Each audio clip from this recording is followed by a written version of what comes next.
სქესობრივი გზით გადამდები ინფექციები არის ძალიან მრავალფეროვანი.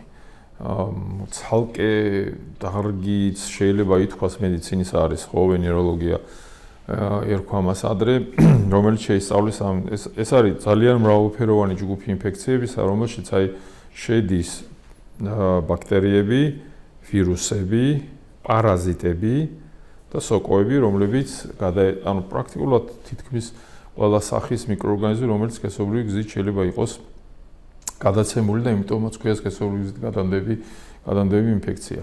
თუ აღნიშნული ინფექციები ისეთივე დაავადებებია როგორც სხვა, რომელსაც აქვს თავის განვითარების ლოგიკა დაწყებული ორგანიზმში შეჭრიდან, გამრავლებიდან, მერე თავისი ავის საქმის ბრჭყალებში დაწყებიდან და ამ შემდეგ და დამთავრებული მერე საბოლოო ჯამში გართულებებით, ხო, რასაც ისინი იწვევენ.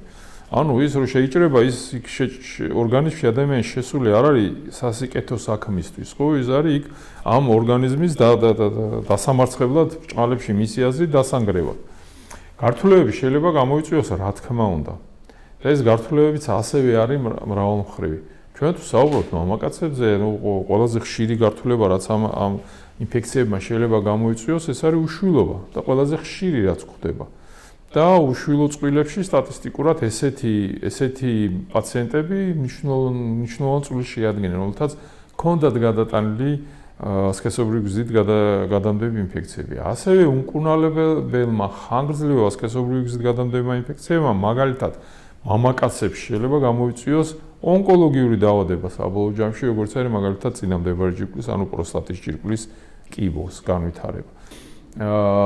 ჩვენ ვლაპარაკობთ უხშირესად მამაკაცებზე, ეს არის ტკივილი დისკომფორტი საშარდე მილის გასწვრივ, ეს არის გამონადენი, ესეთი უმიზეზო სპონტანური გამონადენი დღის განმავლობაში საშარდე მილიდან, ეს არის გამონაყარი სასქესო ორგანოზე ან გენიტალიებზე, ეს შეიძლება იყოს სხვა ტიპის გამონაყარი, ეს შეიძლება იყოს წყლოვანი, ეს შეიძლება იყოს წყვილმარცლოვანი, შეიძლება იყოს ლაქები, სხვადასხვა ტიპის სიწითლეები, ქავილის შეგრძნება, ძირითადად ეს.